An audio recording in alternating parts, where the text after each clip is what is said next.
For the last 8 years, Venezuela has faced a detrimental economic crisis that has left many families in poverty.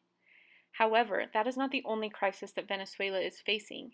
Currently, millions of women are struggling to find affordable contraceptives and birth control to help prevent unwanted pregnancies and keep their families financially stable. Many women have extremely large families and are unable to prevent their families continuing to grow. This is causing an increase in dangerous and illegal abortions, and the government has done little to help assist these families and women. The clip you are about to see is an interview that was done with a young Venezuelan woman. She currently has 2 daughters. While she wanted 3 children, she felt that it was unfair to bring another child into the world due to the economic crisis in Venezuela.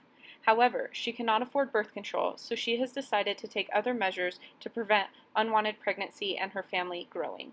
Así como tenemos la escasez con los productos de bebé, con la comida, con todo, también está la escasez de anticonceptivos, de preservativos para los hombres, de las inyecciones, de los aparatos. Prefiero ya ligarme, que sé que es una cosa ya de por vida, que sé que no puedo tener más hijos ni nada por el estilo.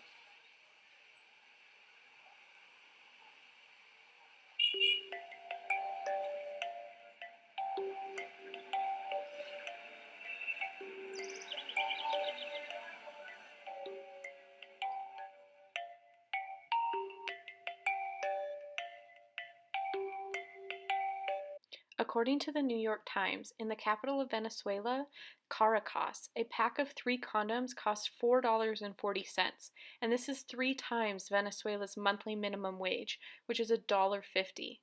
Currently, birth control pills cost twice as much, and they are roughly $11 a month, and an IUD costs more than $40, which is more than 25 times the minimum wage, and that $40 fee does not include a doctor's fee to have the device safely put in.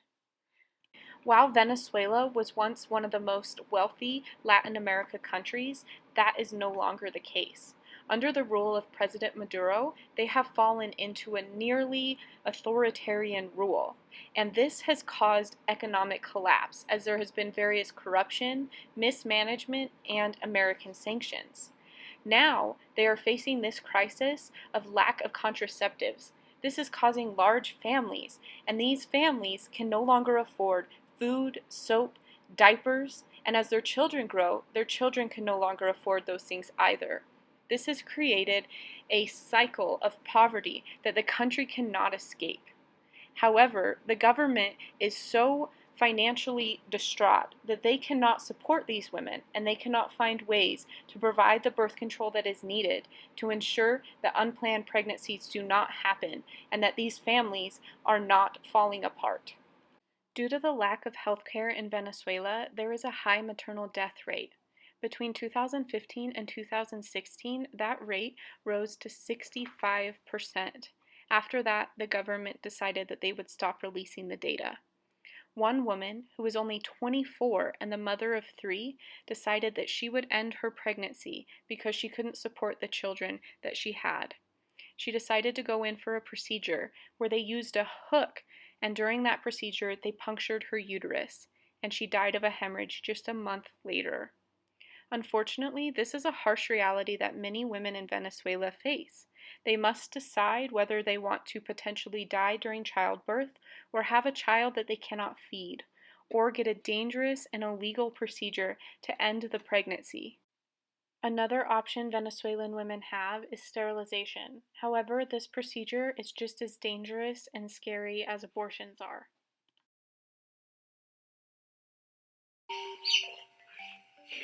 Tengo 21 años, tengo 3 hijos, el mayor tiene 6 y el último tiene 1 añito. Yo estoy 100% segura de quiero ligarme. Eso es una buena inversión. ¿Por qué? Porque ya uno sabe que no vas a gastar en pañales, no vas a tener otro niño, claro. te va a traer necesidad, no vas a... Tengo que estar a las 7 de la mañana ya en la Eso es clínica. Lleva un compañero. Ajá. Es mucho más rápido ligar a un hombre que ligar a una mujer. Tienen ese machismo de que las mujeres somos las que nos tenemos que ligar porque somos las que parimos, porque somos las que están todo. The economic crisis has made it hard for mothers to find any sort of supplies to help take care of their children. This includes medication. This has caused the death of children and infants to rise by 30% in 2016. The following clip is an interview with a mother who lost her child when he was just an infant because she could not find and afford medication.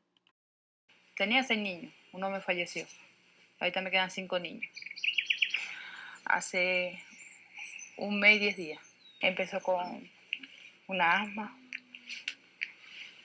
Se me hace difícil hablar de eso. Algunos se lo conseguía, algunos no. Porque no tenía cómo comprarse. Entonces, se fue empeorando. Ya no lloraba casi, no se escuchaba llanto, ya queda como fónico. Y se me hizo difícil. Mi hijo falleció por falta de no tener cómo comprar esos medicamentos, de atenderlo a tiempo. Esto no era nada de la Venezuela que uno vivía. Unfortunately, this crisis in Venezuela will not go away overnight. For the young woman who was only 24 and a mother of 3 who died during her abortion procedure, her mother said, "If I could turn back time, I would talk to her and tell her not to." She got the procedure because she could not afford birth control. However, the young woman's sister, who was only 34, said that she understood the decision. She said, "It's very difficult to be a woman in Venezuela. I would have done the same."